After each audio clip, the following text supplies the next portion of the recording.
Welcome to the Dialing for Dollars podcast, where we talk about life insurance, sales, and everything that happens between the first dial and the death benefit. I'm Corey Mitchell. I sit down with fellow agents, top performers, and entrepreneurs every week to unpack what actually works to help new agents win faster. Today, we are joined by two fellow snipers, Joe Vigil and Brett Shepard. They've both been in the game for a while, and I think the topic today is going to apply to everybody who's listening to this call. So, gentlemen, welcome to the podcast. Hey, thanks for having us, Corey. So yes, sir. Thank you. Let's start with Brett. Let's start with you. So how did you get into life insurance here at Empower Life Group on Sniper? What were you doing before? And just kind of talk to us about your background. Sure. I mean, do you want the abridged version or the in-depth journey? So I came from healthcare. I was in financial services and I got burnt out at Chase when all they wanted me to do was hustle checking accounts and sell more debit rewards, even though back then I was a licensed banker. So my wife was a nurse and she started getting into home health. So then I pivoted over to home health and spent over a decade starting out as an agent, getting up to an agency owner and owning my own agency, and sold that back in 2023. Stayed with them for about another 9 months to help transition over the administrator, bringing up my VP of business development, basically just unraveling everything that I had built over that 7-year time frame as an owner. And then had a buddy of mine tap me on the shoulders that I work out with, and he goes, "Dude, I think you'd be good with financial services." I was like, "Okay, I've done that before. Let's take a look." And that's when I took a leap of faith and got licensed in life insurance in 2024. And since then, I've been dabbling, and we'll probably circle back to the imposter piece and the dabbling. But that is how I got into the industry, right? And I started with final expense and in-person workshops working on Social Security optimization. So we were doing mailers, setting up the workshops, and my mentor at the time would run the meetings. I'd be his Vanna White, bring them back, work with them, kind of understand what that income gap was from what they had guaranteed to where they wanted to be, and help to reposition those assets to make sure they were ready for retirement. I loved it. So I jumped into advanced markets right out of the gates. And then to supplement income was where I was introduced to final expense. And we'll talk more about just the mastery that was necessary to understand how final expense works, and how I was avoiding the mastery necessary because I thought I had more skills than what it really takes. It's not hard, but it's hard to do the necessary basic repetitive work that with my mindset, I was like, "Oh, dude, I'm too smart for this. I'll outrun it." And yeah, it didn't work that way. So then got into NEPQ prior to that, but I was trying to do that for healthcare. And that's where I first saw Caden. Did that for a little bit. And then when I was doing estate planning, which was another pivot through this whole 2-year piece, got into debt elimination through specially designed whole life and estate planning. I was like, I want to learn the mastery of running an in-person visit after the workshop so I didn't have to rely on my mentor out of Arizona. Got into NEPQ, and then again saw Caden, and I was doing the life insurance and advanced markets. So then I got over and started doing things with him. And he's talked about how much he liked final expense. And I was like, "Dude, I hate final expense. Like, how does this top producer here like it?" But he changed my mindset. I came at it all wrong and started to train with him. And then he mentioned to me how he's over at Empower Life Group and all the resources. And I knew that the sales cycle for advanced markets was a slow bleed for me, and I needed to maintain a lifestyle and keep, the lights on in this house. So that's how I met Dana and Sniper and all of you guys. And I haven't been happier with going through NEPQ to meet Caden to get here, and things happen for a reason. So here we are now. I joined the team in December, didn't get my ad spend going until January with, Scale My Social, and here we are. Yeah. Right on. Why did you leave the healthcare agency you had built up over the 7 years? I feel that the tour of duty was over for me. I felt suffocated. I feel that at that point, I got to what I needed to. My wife was burnout. I was burnout.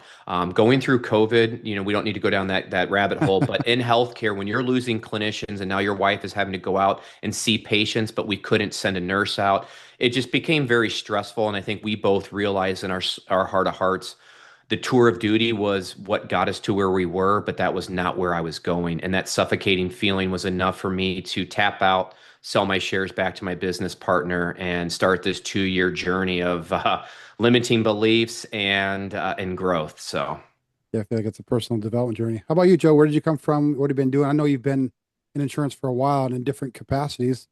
Well, how did you end up here? Well, as most a lot of people say, you kind of fell into it by accident. Yep. So when I graduated with my degree, tried to get a job, all these places told me you had to get job experience. So I was like, how do you get job experience if you don't get hired? So then I found out a lot of these guys, what they did, they worked at these warehouses, got on, then they were able to do that. So that's what I ended up doing. Went to a couple warehouses, doing the work, whatever. But the thing I was noticing is all these guys that weren't even that much older than me, they were just falling apart. Their knees weren't working, their backs were messed up, and I'm just like, I can't do that. So I started looking for the way out. Went on Indeed, applied, banks, car lots, just different things, and then one place hit me up. So went to a meeting, talked to the gentleman.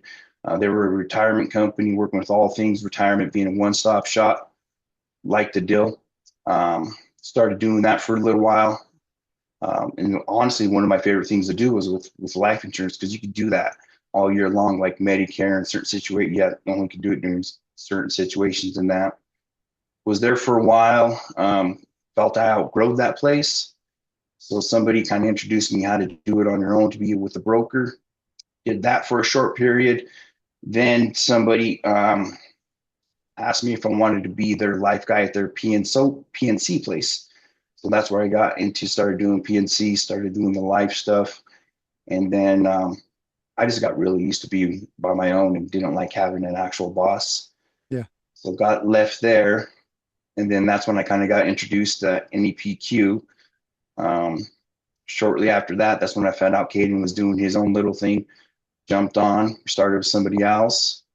And then all of a sudden we came over here to Dana, and it's, been pretty cool. Just new experience. Was really used to doing face to face. Now it's all over the phone. So just something new to learn, it's pretty exciting.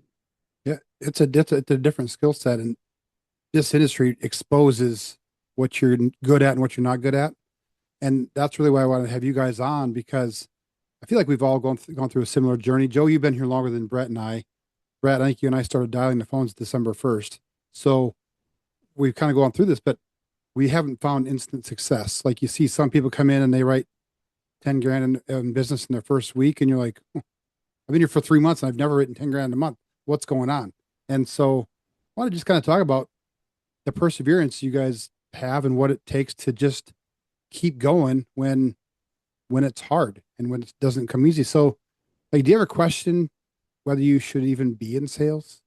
Like I came from an engineering background, software engineering, and I've run youth sports programs for 8 years, and I've only been in sales really for about 5 years, but still feel like I'm not sure I'm where I'm supposed to be, even though I love doing it. What are you guys' thoughts? Yeah, I'll take that one because I mean, literally this past couple of weeks, I've had a huge breakthrough in regards to that. I have a natural canny to be able to build a relationship and build trust immediately in person. So I was bedside working with clients and helping them and coordinating and doing things. So there's a huge difference from being in person to the telesales and being able to build that rapport and just keep fighting for that next 30 seconds. Because most of these patients weren't kicking me out or the social worker wasn't going to kick me out of her office. So I thought that that transpired over to I was good at sales. I do believe I'm good at sales, but I was never a savage at sales because, and the biggest thing that I learned is that I like to dabble and I was able to do that in all of my career is okay, I knew the IT, I did HR, I did administration, I did sales, but I had a salary and that salary was also based upon all the other value that I brought to the company. So my self-worth was like, oh yeah, I'm going to go solve problems and do things. Well, final expense when it's 100% commission and 100% based upon your ability to do the repetitive boring, I wasn't able to, and I get distracted. It's like, oh, I'm going to go over here and go see some estate planning clients, which I love, but that was a distraction from the 2 or 3 hour block that you have to do to get the momentum. So Mhm. me dabbling in estate planning, advanced markets, and final expense, I thought that I was able to do all of it at once. So I failed at all three. Got it. And then once I started to remove the other shiny objects, which are still part of my trajectory, Mhm. but I have to master the final expense now. So yeah, it exposed my sales ability, and the structured process of how you do the framework. So I was a dabbler and a winger for all of you NEPQ folks out there, and that was 100% exposed when I hit the phones. Yeah. Joe, you've been in sales for a while. You started in insurance, what, 2019? Is that right? Actually, in 17. Oh, okay. Yeah, it's a So little you've bit been in longer sales than for that. 9 years. Do you ever have days even now where you're like, God, am I in the right industry? Yeah, yeah, but I was seeing like the end result. So when I first got hired on, there was like 10 of us that all got hired on at the same time. And some of these guys, they had prior sales experience, were able to, like you said, jump off from the get-go. Me, I was just struggling just to get appointments and all that. Um, Long story short, they left after like a month or two. I was the only one left, and I was there for about 6 months, and I got my first annuity client. Mm.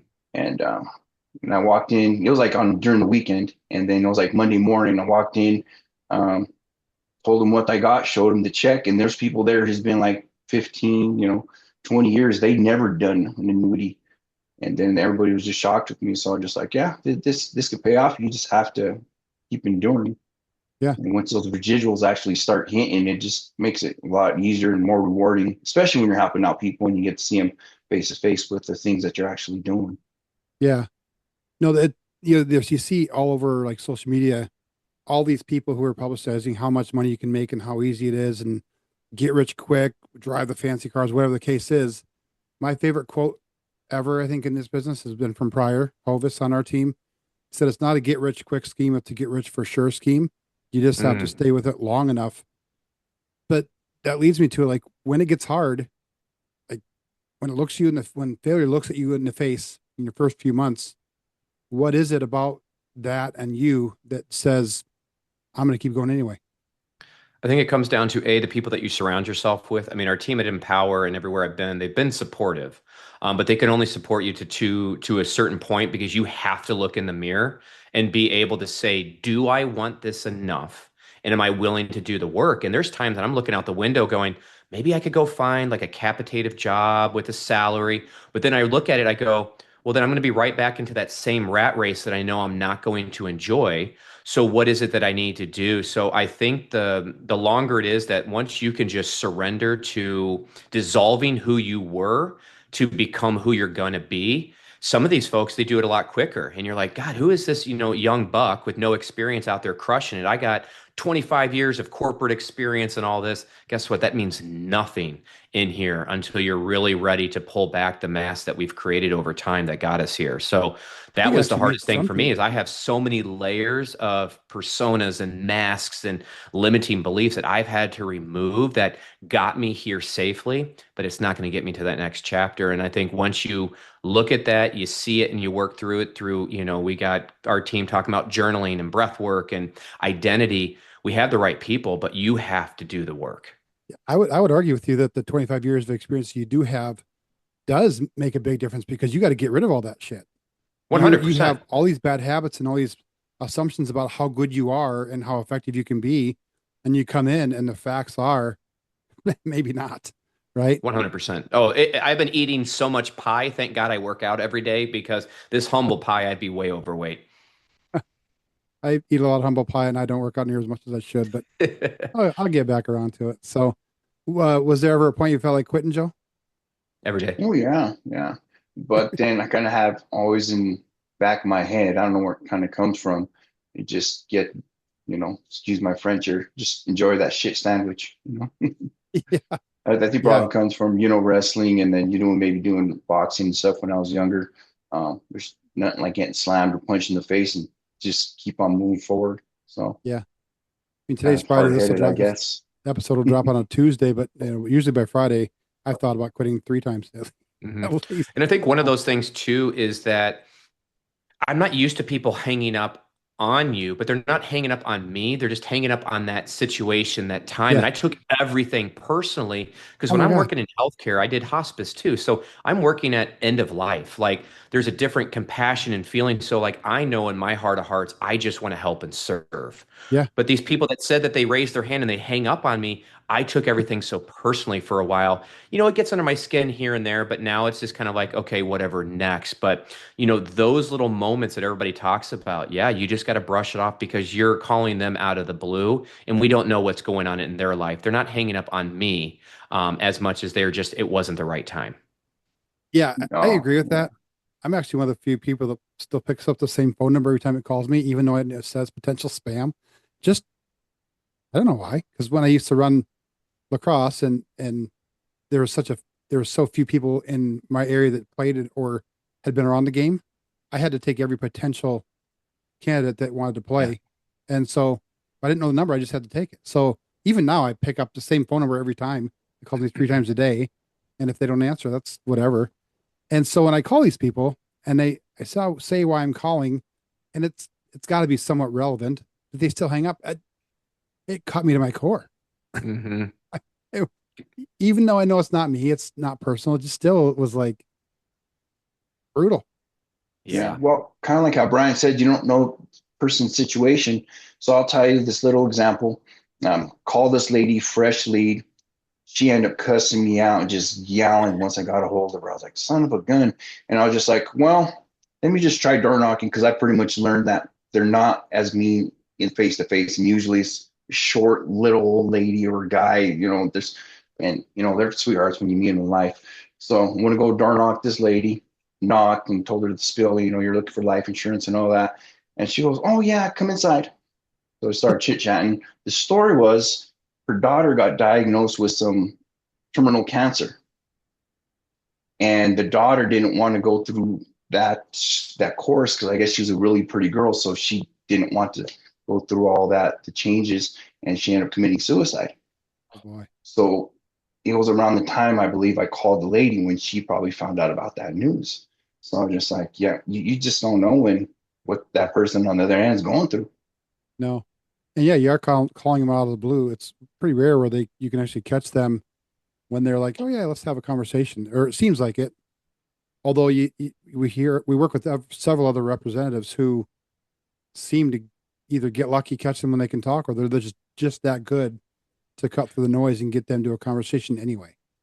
Yeah, I mean, we've been hearing it more and more. I think the biggest one here is that, we get the lay downs, we can get that one, but some of the best sales out there is overcoming that first smoke screen. Oh, Yeah. call me back. Oh yeah, is this something that you really are wanting to look into and embracing that discomfort to push through the fact that that is just the subconscious telling us that, oh, telemarketer, hold up, even though you just filled this out, Yeah. that is the difference between a mediocre or break even sales rep. But if you can overcome those objections, which, I'm still working on and becoming confident with that and the subconscious, that is where the real top producers are. Yeah. Looking back at all your time, were you actually, I hate to say failing because we've all had some success, but to different levels and not as fast as any of us wanted it to. But were you actually failing or were you just learning? I think I was failing forward. There was a lot of internal growth, and then again, just trying to outsmart the system. We have a system; it works. Just believe in it and do the repetitions. I tried to think that my 25 years of being whoever I was going to outsmart the simple process that Dana's and everybody put in place. And guess what you get? You get what you got. So now it's like, wow, you're 6 months in and it's just like we need to unwind and get back to basics. But what I've been doing, I know is hitting right now in July. So all of the seeds, all of that stuff that's been planting is finally coming to fruition. And it's at the exact same time too that I'm growing as that person and evolving into the individual that can actually hold and receive a $40,000 issue paid month, and truly change my life. I don't think I was ready to receive that yet, even though I wanted it. Yeah, that's a good point. Um, why, Joe, I'll give this to you. Why do so many new agents, or not even new agents, experienced agents, think that everyone else has it figured out when they maybe don't? They just don't see it from their viewpoint, you know. Let's just take that person that's somehow winning. Um, they just don't know how to fail. You know what I mean? Until something happens where they get punched in the face, and then all of a sudden, this is hard. You know, Yeah. they get that charge back, and all of a sudden they're in fear mode. You know, we all been there, and Yeah. then next thing you know, you can't even get past those 20 seconds because you're just, you know, commission breath or whatever it is. Yeah. I'm I think amazed at how whatever emotions I'm feeling and way deep down come right out through my voice. It's mind boggling. But it is. I mean, it's like looking at like a movie star, right? Or an actor or a musician. You didn't see the time that they were struggling and eating ramen noodle and playing guitar on a street corner. And then one day now they're $1 million, famous person. Or like sometimes I do have to turn off Slack because I just see people posting business. But in between that sale and the next one, how many no's, how many FUs, how many whatevers happened? All we Mhm. saw was the result of whatever they did, but we didn't know what it took to get to that point. But then we start to see, oh, they're consistent. Yeah, that's because every day they get up and they just do the boring, mundane dials. Yeah. But then we compare. And I think comparing is the essence. Like I want to see everybody win, but I hate seeing them posting that stuff when I haven't yet. It's like I got to turn off Slack and only Yeah. focus on what I need to do, because then you get into your own mind until you have that confidence. Yeah. You almost want to start a channel or have them post like, yeah, I just got told to fuck off. Next. I don't know. I kind of look at it different too, because there's like, 300 different people that's in the Slack channel.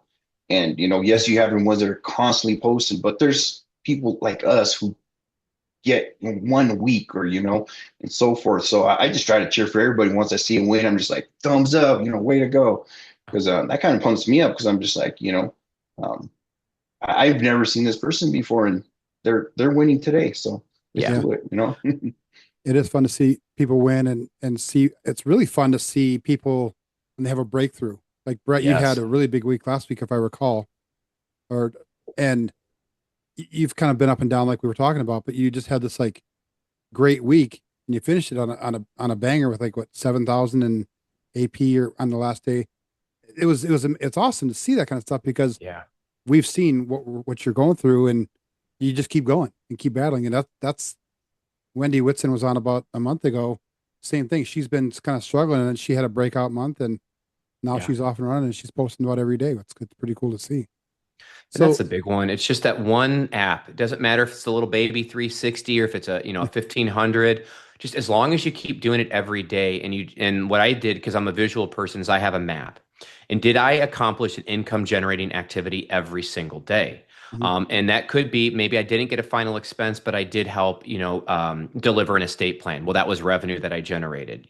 So just turning the switch that every day I'm doing something to move the dial. Now, I like to have the final expense coming through because those are quick payments, mhm, but yeah, yeah, we just got to make sure that activity is happening every day. And if you go ghosting for a couple days, getting that momentum back, that's my biggest one. I have the up.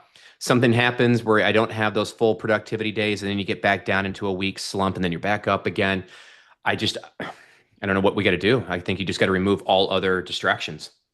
that's the hard part. Like, and it's hard too. Like you run up and you come to a downward slope, and the first thing you met with is a chargeback or a lapse cancel or an NSF. And you're like, Yeah. well, I was already down, and now I really have to kick it in gear so kind of get you back going. So you kind of touched on this a little bit earlier, Brett. Imposter syndrome. Mm. Do you still feel like you're an imposter? Like, what do you, Joe? So You've one been of doing my it a lot longer. mantras that I've been talking about here, I've been doing a lot of elevate cases, and now they're starting to finally cross the line. Like July, there's going to be a few of them, and that's exciting. Even though I've been working on them since March, April, things like that. And Jared Null has just been amazing. He's been pouring into me. He's one of our elevate advisors, and he's like, Brett, you need to go into this acting like an advisor. And that's one of the pieces that I know I can do all of this. I have the register to be able to know all the content, but I wasn't stepping up to the plate being the advisor. I was coming up as a broken man that's making dials desperately. And, unfortunately, the universe delivers what you give to it. The clients smell it right through the phone. And as I tell myself every morning, I'm that warrior that's going to get up and make the dials, and then I'm that advisor that's going to be able to help walk this person through the process. It's just changing those patterns and those loops that we have. So, yeah, I felt like an imposter, because again, I was helping folks with healthcare that if you make a wrong decision and you mismanage a medication, that person could die or have an adverse reaction. I wasn't the clinician, but I knew that my clinical team did a good job. So there was expectations that I had. And now I'm jumping into this new industry, trying to be a professional and learning as fast as I can during a midlife crisis at 44, going, crap, how do I learn all of this stuff? Because I want to be that advisor that I know I can be. So yeah, dude, that was a hard point because I was trying to do estate planning. I was trying to do advanced markets, trying to do final expense. Just do one, master that, then the rest start to come. But I was trying to do too many things and never mastering anything. Yeah. Joe, what's the cure for imposter syndrome? Or is there one? I don't think that ever goes away because we're all, just take for example, we're all parents here. We all got our kids. And they tend to do a lot of stupid stuff, let's just say. And you're sitting there trying to advise them, tell them, hey, this is for your own good. You got to do this, be this. And then after you walk away, you're just like, is that the right advice? You know what I mean? So, but for this, I don't think I've ever had in this place right here, that imposter syndrome, because I've never actually stepped into that character. Where I'm just like, am I really that good? So I actually had a breakthrough, I want to say, to speak in my thinking. So we got this new Slack channel that's awesome, where you got these top people all going at it live. So, and I was watching them. So we got Ash, we got Caden, Ashton and Ashley, and then Caden. They were all going. They're all very charismatic, and if you talk to them outside, compared to when they're on the phone in that character, they're two different people. They're like, when you're just watching them on the sale, they're so animated. Yeah. And they're having fun. And it's just like, and you're having fun watching them. You're just like, this is so freaking cool. Yeah. And then you're just like, I think that's where we're missing it. It's like, we're working so hard but we're not having that fun being this person. Like actors, let's just say they got a role and they go work at a bank for 6 months just to learn how to be a bank teller, to be able to stand there and just be able to talk to the customers. But when they're at home, they're the regular old person. But when they go back to work or not acting, they just switch it. And that's how these guys are able to do it. Yeah, that's a really good point. I've actually, what you're referring to is the unmuted Zoom room, right, Joe? Like where if you get on, you're muted basically, unless you're chatting. But when you get on a call, you got to unmute so that everybody can hear what you're saying. And I've heard Matt Ryder say a few times, there's no cowards on camera. And I feel like I'm maybe an attention whore or performer in that regard, because when I know somebody's listening, I tend to step it up. And so like I had a call last night that I was probably more animated on that call than I ever really am. And it went so much more smoothly. And I'm like, well, maybe this is the ticket.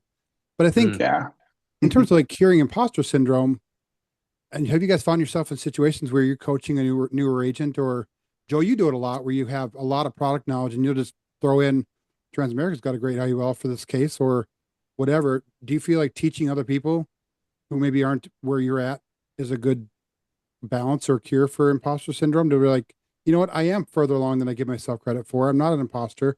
I'm a professional because I'm now helping the next wave. Geez, that's kind of a tough question, because you could either help them or just confuse them even more, especially with IULs. Oh yeah. You know, I'm not saying IULs is a whole different topic. I try to avoid teaching more than just high level basics on those, because you get in the weeds, it's tough to find your way out. Yes. Yeah. And then there's so many different products that different companies have that we can't see. So when somebody, comes to us and there's like, hey, this person had this and this and this in their policy. Like one of the guys, he went with it, and I'm just like, it's probably from my old company, because it sounds like that's what it is. So you're able to get a whole life or an IUL and add a term to it. And the term was contingent to the whole policy. So you're paying a whole life with the term attachment. And that's what it just sounded like. But then if you look in our system, we can't find anything close to that. So like I said, it could very help somebody, or it could just completely confuse them unless they actually seen something like that. Yeah, no, I hear you. I'm sure you guys have gone through this too. I do. But why is it that new agents compare themselves to veterans? The top producers here have been doing it for a while. Mm-hmm. There's some who they pop off right away, but then they kind of wane off. But the ones who are really producing consistently, they've been doing it for a while, but we all compare ourselves to that person instead of the other 250 agents in the channel who aren't Because that's where producing. we want to be. That's what we want to earn. So that's what we're comparing to, but we don't really know what work they put in and all of that. And then it kind of is, demoralizing. The thief of joy is comparison. Yeah. Yeah. Isn't that the truth? Social media has made that exponentially worse too, because Correct. you see people that if you saw them on the street, you're like, yeah, you're nothing special. You see them on Zoom, you're like, ah, you're nothing special. And yet they're writing 20, 30, $40,000 a month. And like, I don't get it. I'm a pretty smart guy. I'm not really sure what's going on. I don't know why. I don't know where the gap is at. And I'm not good enough It's to, doing the repetitive, boring nature. I've heard it from the Medicare people, the advanced market people, all of our final expense. Every one of our top producers in the company at the events that we go to, they always talk about you have to just sit there and grind the boring, repetitive work. And on the end, you build that muscle memory. And then what you're doing is that you're conditioning your subconscious to believe. You know what I yeah. mean? And then once it becomes that, then you start operating, instinctively, just like Caden can spit out every bridge and every rebuttal without thinking about it.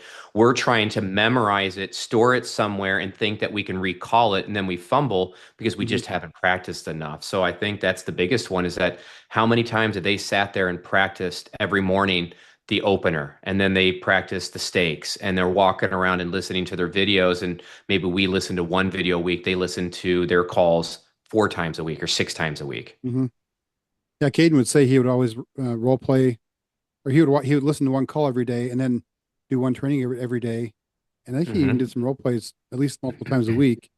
We started doing some role plays daily. Now it's kind of fallen off now, which we should get back on. But how do you? Because I feel like there's got to be a limit. I mean, the definition of insanity is doing the same thing over and over and over and over and expecting a different result.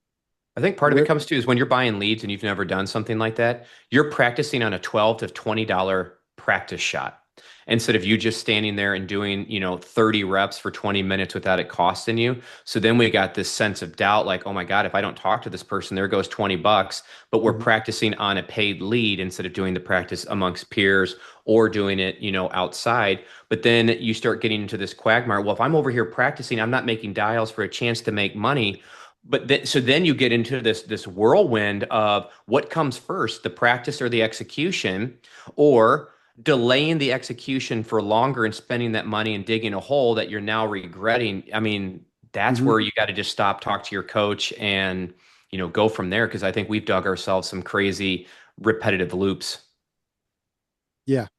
Yeah, and that kind of lead like, is that where confidence comes from? Does confidence come from practicing more or getting more rep? I mean, because this is very much a confidence game, and I have struggled with that huge. I think I'm better now or getting better, but Yes. how do you build confidence before you've earned it? Mhm. Doing the You, reps. you said belief, trust in yourself is a good way, Yeah. but did Just kind of knowing it's gonna pay out, you what's talk that? to 20 people, you just knowing that somewhere down the line it's gonna pay out. Yeah, but how do you know that? I mean, people. We had a guy in our agency who wrote 50,000 in business in December, and he got about three-quarters of the way through January and he quit because it's like this isn't for me. He what happened? Like he clearly had confidence, but what else was there? I think there were still some other habits that came back and bit him in the butt, and then there was the changing lead sources or other things like that, it brought you right back to what he dug out. And he's like, I'm not going through this cycle again because he was good. He really Yeah, was good. yeah, he yeah, very much so. And I would even say he's as good as some of the people that we're working with now. But Oh, he had And, so much potential. He was a great and you, guy. you don't know if like the back end of it, like say chargebacks hit him. We all yeah, seen like, let's just say fighting, for example, like the top UFC guy kicking everybody's butt, and then finally he gets, against somebody that's whipping it back, and then they just give up, and then they just can't handle that back, and they're just so used to winning that when something, when they get punched in the nose, they're just like, mama. That's that's what it kind of sounds. I'm not saying that wouldn't happen, but that might be the situation. I think it's having that why. You hear it from Chris Ball and Roger Short and Dana and Caden, like we got to have a why, because this is the one job where you don't need to have employees, you don't need to have an office, you don't need to have products, and you can change your family's life. But you're going to have to really look yourself in the mirror, have the confidence and believe in that to do the work and be the 8%. The other folks just aren't quite ready. They want the results, but they don't want to do the work to get there. And that's, I think, the hardest piece here is the self-reflection and doing the boring. Yeah. It brings me to, and it raises a whole bunch of other questions too, because what is the difference between somebody who's like super successful on the surface and somebody like us we're struggling during that period, but we're still here and he's still trying to figure it out. What's the difference? Because I burn my boats and I burn the bridge. I don't have another choice. And I know that this is what I'm destined to do, and I'm forced to look myself in the mirror and do it. But maybe they didn't fully commit and they still had that rowboat to get back to that previous life. I mean, I blew that shit up when I came over here, and it's been a tough battle. Sometimes I went back to see if the boat would still work, but I burned it to the ground. Yeah, I've been on Indeed a couple of times, but I've said multiple times I'm going to die here. So, maybe I should get a life insurance policy for myself, and that'll kickstart the next wave of policies. Can you remember the moment when you realized that maybe you can actually do this? Yeah, it's happened multiple times since, starting. I just somehow get distracted and I don't keep the momentum. So then we got to work to get the flywheel moving again.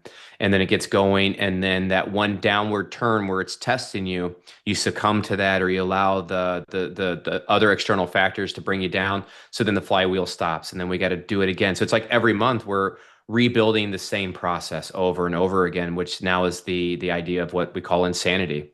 Doing the exact same thing over and over again, expecting a different outcome. Yeah. One thing I like about this industry is it's not, we track it month to month to kind of get a gauge of our productivity over time, but you can get paid the next day on some of these policies we write. So you don't even have to really look at it from a month to month perspective. You can look at it from how do I get paid next fast? And then you could really scale pretty quickly that way, especially if you're on an all cash basis. If you're using credit cards and stuff, it's a little bit different equation. But yeah, so is confidence something you can create or something you have to wait for? Joe, what do you think? Like with everything else, I say I'm really confident. Some people actually tell me that I might be a little arrogant, like in real life when they meet me. And I don't know, like when I'm on the phone talking to somebody, I feel like I'm kind of doing okay until I get that click or that little, don't call me again. And then I'm just like, that's where it just puts you in that complexity. Like, what am I doing wrong?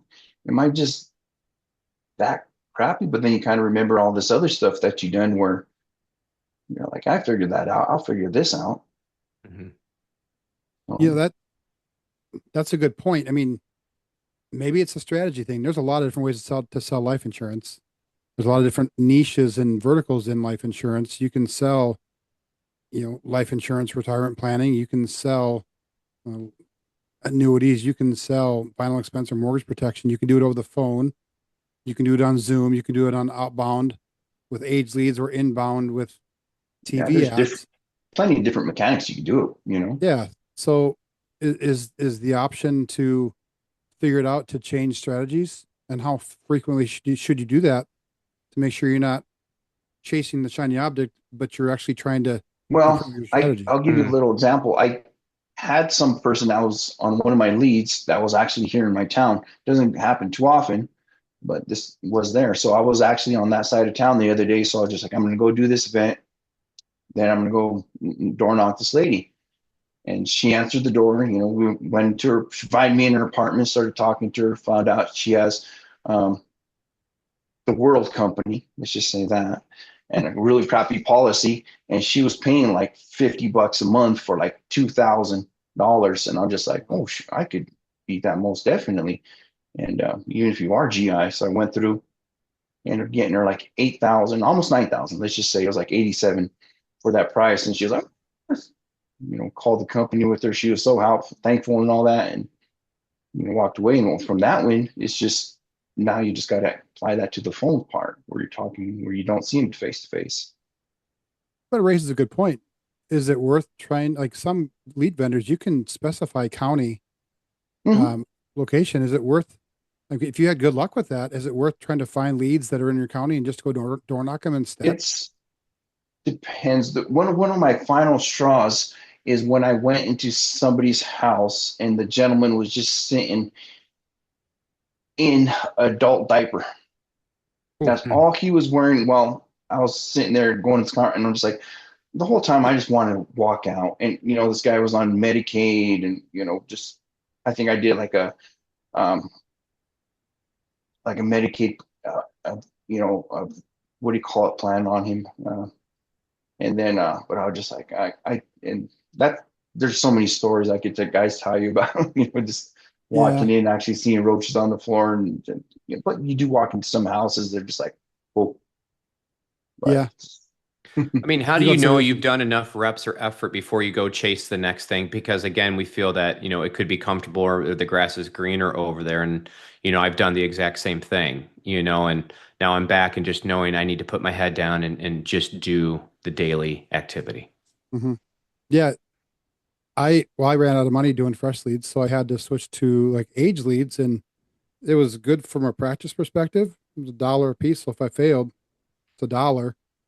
I got a lot of reps. I got a lot of practice, and kind of got to work on my craft a little bit, but, and I was profitable every single month I did those, but my bills were a lot higher than my profit. So I have to increase the rate of speed. Right. So now I switched to inbounds. Actually, I kind of went from that to their dialer. So it was dialing and making contacts for me. So I got a lot more connections, more conversations, and I saw pretty quick success with that. But that system, like it was an outbound AI dialer, 15 lines calling, and if it detected a human, it would connect to you after like 3 or 4 seconds. But there was no information. All you had was the phone number and maybe when they called in. So really tough to generate a conversation, and it kind of rattled me. And I felt like I fell out of practice with everything I got better at with the age leads. Right. So now I'm doing inbound, and I feel more like a customer service rep. And I'm so much more confident in the conversation because now I'm providing a solution because that's what they called for. It's not me trying to sell them. It's like, what can we solve for you today? And it's a totally different approach. But this is where I think I want to stay because it fits what I want. My personality fits that. But some people just stick on inbounds and they stick with their fresh leads, and that's all they do because they do enough. But when do you decide to move? When do you decide to switch? Have you guys had a pivot where you've switched strategies? And well, let's just say like when I was with the retirement company, there's so many products that you could sell. But one of the guys told me is just get one good at one, and he advised life insurance. So just like, check it out. Got pretty good at that, and then started learning about, let's just say, the long-term care. Little by little, you'd be able to talk to somebody about it, do the life insurance, then maybe introduce the long-term care, and then you got good at that one. Then there was the Medicare portion, whatever. And then once you got good at all three of those, then you're just like, all right, time to handle the annuities. So you just got to build on with each of the knowledge to the next one, but you can't just jump to one because you're going to starve yourself because you left behind, your moneymaker. Yeah. Hey, Brett, you kind of alluded to that too. You want to keep the cash flow coming consistently with final expense, and then add in the estate planning case wherever you can to kind of boost give yourself a bonus or whatever you want to call it. I'm trying to do the same thing with annuities. Like we talk to prospects every day that may be retirement prospects. I'm trying to ask them those questions every time I talk to them to see if I can uncover a retirement case somewhere. Because I mean, you hear it, especially on the Medicare side, is that they're trying to help them to, elevate, those clients, because those are T65s and prime folks. Mhm. And all you need is one annuity, and next thing you know, you just paid for 6 months worth of marketing. Yeah. You may not be in there like some of the powerhouses that only focus on retirement planning, but that book of business they built to get those many annuity clients popping once a month with, those extra commas, that took them a long lead time to get to that point. But if you stick it out and now you have one annuity popping every month, you're getting your final expense. And what you're seeing is that our top agents, they're now starting to write an IUL here and there or a larger ticket one. I think that we get rewarded based upon that work because now we feel more confident. We're getting more reps. We're talking to more people and more opportunities to help. But if we keep, slowing down and moving over here, now we got to build traction again. And then, you allow the subconscious to get in the way again. Like, oh, it looks like you're going to fail again. You failed over here. What's to say that you're not going to fail here? And you just brought the baggage over here to this new area that's flashy. And then you realize, oh God, I still have some mastery to do. Yeah. You never know who you're going to be talking to. Like when I was doing the in Medicare, we focus on the T65s a lot. And you go in there, maybe do a plan, but you always find that nugget of gold where he was just like, yeah, well, I'm losing my life insurance since I'm retiring. You're like, oh, hey, I could, get you life insurance. Perfect. And he's just like, well, do you know anybody that could, because I got to do something with my 401k, so it was like, yeah. Then we had a group like Elevate, they do the split with you. And then sometimes they let you sit in, you learn. And, and that's, you'd be like, oh, my wife's going to retire in 3 months. Can you help her too? You're like, oh, same exact thing and repeat. Yeah. That might not come along every week. Maybe it's every other month or something, but there are those nuggets in there. Yep. Yeah. If you can get a hold of them, and maybe we should be calling Medicare leads instead. Joe, you're doing Medicare. You're doing your AHIP this week. Brett, are you a Medicare guy? Well, after going to, Beyond the Meat and then, or Beyond the Mark, and then, God, what was the retirement one that we went to? I do feel that Medicare is probably going to be a natural progression for me coming from healthcare. I know exactly what these plans are. I don't know every medication, but I understand end of life and long-term care and that healthcare side. So yes, long story short, I think so. But if I was to do that right now, I think would be the final nail in my coffin of doing the wrong thing at the wrong time. But Yeah. I see the power. I'm glad that Lasting Mark has all of the different what do you want to call it? What do you call it? Verticals, right? Yep. So I've seen it. I see how it all comes together, and it comes back to me just eating humble pie, focusing on final expense, and then building that cash flow that I need again to get into that. So I don't think 2026 open enrollment by any, well, I would have already needed to start. But I think maybe 27 could be an earmark because I love in person and doing workshops will be great. That is where I thrive. I love being with people and that energy. And I think that was the hardest thing for me was to move from seeing, feeling, and understanding people to coming to the phones. Yeah. Yeah, that makes sense. So we've kind of gotten a little bit off track, but like when agents, what are some of the one of the agents or one of the factors that goes into agents quitting is the rejection. So Mhm. what's the difference? What is the difference between being rejected and simply getting a bad outcome? And how do you still move on to the next call as if neither one of those things happened? You Not just to know take it that, personal. yeah. I take it personal. That's just a big thing. And review the call because sometimes you're going to notice that it was one word that you used or the way that you answered something that changes the whole course of it, but you didn't know it in the moment until you go back and you review. And that's why, they stress so much that you need to go back and look at your calls and see where something went haywire. So then you can make sure that you don't do that one again. So then you don't know, was it the person or was it something that I did? And now you're stuck between two variables and you don't really know which one it was. Yeah. Uh, Here, this is kind of an interesting one. Describe your worst week here. Is that a 0 week or a zero Your, 2 weeks? it could mean whatever you want it to mean. What has been your worst week here? I'll go first while you guys are thinking about it. I had just gotten a multi-line dialer, and I was so excited to be able to get through all my bulk of age leads really fast and talk to more people because the first day or two I got a lot more conversations because of it. And then my numbers got burned and things kind of changed. And I went for an entire week and I didn't give a single presentation. And I don't think I wrote anything for 2 weeks right around that same time. So I'm doing all the activity. I'm celebrating my wins, my activity, 1,200 dials in a day, and not talking to people and not getting conversations. And if I can't give a presentation, I can't sell anything. So that was like gut check time. Am I going to keep doing this? What kind of change can I improve? What do I have to do to keep this going? Because I want to keep going, but that was probably the down spot. Like, why can't I do this? Yeah. It was one of those And May to June. It was coming off of, getting a couple really good policies in 1 week. And then whatever the torrential, you start going down. And then I got hit with a couple chargebacks. And then it turned into that lull where, it just all started piling on you. And like you said, you're waking up, you're doing the dials.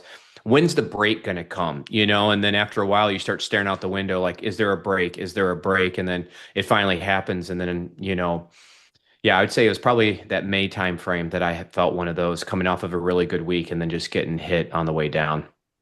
I don't know why that happens. That happens to me too. I have a really good week, 7 grand or whatever, and then the next week tanks. And I don't Yeah. know why that happens. You guys ever gone back and tried to figure out what caused that change or that shift? Because you would No, think you'd be, I know No. it's always happened, but like my end goal is because you're always going to have those dips in that. So here's your zero mark. You're going to have this. And you're going to go down and come up. So my goal is to keep on making this zero part higher. So let's just say it's 1,000, where I'm just barely going there, and then bringing it up. That's what I'm just trying to do. Yeah. Get out of the negatives. You always have that build up. Mm-hmm. I mean, you're always going to have ebbs and flows, but it'd be nicer if it was between 22 and 19,000 instead of 2,000 and negative 1,500, right? Or zero. Yeah. Yeah. Most definitely. So we're kind of getting close to an hour here. I don't want to be, take up too much more of your guys' times. I like to kind of just finish off with some practical advice and maybe some lightning round stuff. If someone hasn't made a sale in 30 days, what should they do tomorrow? I think that if they haven't been talking to someone, especially their upline, they need to have that conversation. If you're not tracking your numbers, then you're definitely not going to get to any resolution or ability to be coached. So I mean, if you're at 30 days making no sales, you're not reviewing, you're not tracking your numbers.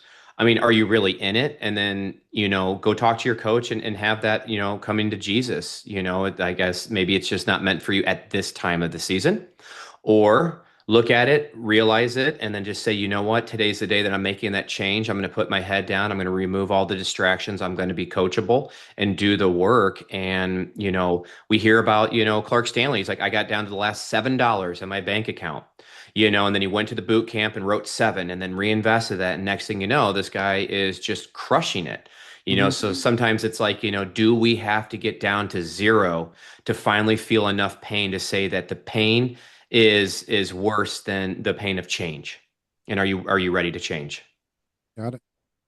What's one habit you would build immediately, Joe? Learn your stuff right away. Learn Like the how we're products and the talking. carriers? No, like, well, that's going to come with time when it comes to it. But for the most part, learn that script and how to talk to people. Because if you get that, it's easy to say, well, I got what you need, what you're kind of looking for. Let me do a little bit of homework, and I'm going to find the best solution for you. Then you come back and you hit one of the veterans up. But if you have all the knowledge, but you suck on the phone, you got nowhere. Mm-hmm. Yeah. I think the script's an important one too, Joe, as I've been realizing is that, you try to memorize the script, but it's more important to understand the framework and the why the script works. So then that way you're not the robot just trying to read word to word, then you're not listening. You need to kind of understand the ebb and flows. And sometimes we need to pivot and move underwriting here or maybe move underwriting there because you understand the person that you're working with. So you're right. I mean, you got to master that script, but then you also got to understand the why of the script.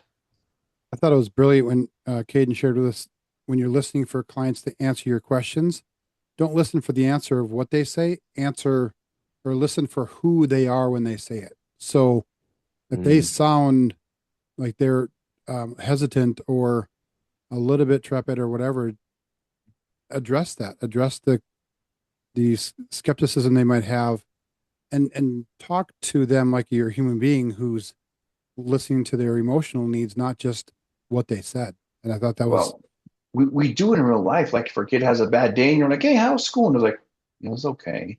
Like, no, yeah, what happened? I want to talk. No, it's all right. yeah. People get so We do locked it into every the day. It's just script. when it comes on the phones, we're just so in that moment and in our head, we Yeah, forget that there's another person on the other end also. yeah. Yeah. Well, I think once you get into the conversation, you get past that 2 minutes, that becomes a lot easier. But you're always fighting just to have a conversation. It's Mm-hmm. easy to forget that. And then you get so tied to the script. If I don't say this exact word next, I'm screwed. But you should know the script. You should also be a human being, right? 100%. You know, um, let's just finish off with some lightning round stuff. I'm going to go back and forth. It's always quick one. Just give a 1 or 2 word short answer. Okay. Got All it. right. Joe, coffee or energy drinks? Energy drinks. Energy drinks. Brett, Coffee. which is more important? First sale or the biggest sale? First sale. First sale. Joe, phone or face to face? Face to face if you want to get personable. If you want to save time, the phone. Mm-hmm. Okay. Brett, what's your favorite sales book? Oh, shit. That's not a title. Yeah, right. Come back to me. I don't have one. All right. Joe, do you have one? Greatest salesman. Ah, there we go. Brett, we'll go back to you then. Favorite motivational quote? Dude, you're killing me here. So that's something I've been journaling about here is I don't have favorites of things, and I've been wondering like why that is, Ah, So I I don't have one. okay. Joe, do you have one? I look at this every day. I don't know if you can see it backwards. I'm getting Uh, sluggish. What is it right there? Proverbs 24, Yeah. verse 30 Yeah, through 34. yeah, right I there. And can't the really see part. it, but okay. We'll have to, Yeah, I I'll don't put know that in by the, heart, but okay. yeah. I'll put that in the comments or in the description of the video. Um, Brett, what's your biggest weakness? Coming back to you. Mm, I think over explaining. Got it. Joe, what's your biggest strength? Biggest strength is let stuff go really easily. There we go. Um, one word every new agent needs to hear. I want to hear both your opinions on that one. You like one word or like a sentence? One word every new agent needs to hear, or you could say sentence. We're not bound to a script here. Yeah, you got this. Okay, Do the work. nice. One habit to build, Joe. One habit. Like I said, be able to eat that sit sandwich and just Embrace the suck. yeah, Yes. pretty much. All right. What's one habit to quit, Brett? Oh, I was going to say consistency. One habit to quit. Self-doubt. Okay. All right. Last one. Imagine someone listening to this episode just got their insurance license. They've bought leads. They've been rejected all week. They're questioning whether they made a mistake and they're thinking about quitting. You have 60 seconds with them before they decide whether to come back tomorrow. What do you say? Brett, you go first. 60 seconds. Timer's on. All right, sounds good. So what's your plan B? That took 2 seconds. That's an amazing draw it out of them. That tells me that you know more than you think you know in the sales process. Brett or Joe. And you actually go back to the life that you're living. Yeah. Right on. All right. So one last question for both of you. If someone wants to buy a policy from you or work with you, how can they find you? Let's start with you, Joe. Ooh, shoot. I know I have a website. I don't know it by heart. It's in my copy and paste on my phone. I Okay. can send it to you if you want, and you can just Yeah. put it on the thing. Yeah. Send it to me. How about you, Brett? Yeah, so I'm not cool with all the handles and stuff. So let me give you the business line so they can hit me up at 815 296-0029, and I'll be happy to walk you through. Awesome. Very cool. Well, I appreciate you guys both coming on. It was a lot of fun. I love having conversations with you guys, especially about the struggles, because we're all going through it, and it's important for new agents, in my opinion, to see other people going through it. Because I don't know about you guys, but I've had people reach out to me in DMs like, what are you doing? It's working so well. I'm like, showing up because I don't feel like I'm doing anything well. Yeah. But, no, it's been a great conversation. I hope new agents will get a lot of value from it. So Yeah, and for the new guys, just understand that there's places like this where you don't have to do it alone. Yeah. It's a You very fail in lonely journey if isolation. you got nobody to. You're just thinking this is only happening to me. It's gone through it. Everybody, you got through the top people. They'll tell us their little crazy stories also. yeah, no, that's true. This is an amazing environment, and if you're listening, we'd love to have you come work with us and reach out for sure. Thanks, Check Corey. check the Joe. comments. Yeah, absolutely. Happy 4th. guys. Yeah. Thanks for listening to the Most Dialing for Dollars podcast. If you enjoyed the show, like, subscribe, and share with another agent who's still dialing leads at 8 p.m. Have a good night. Cheers.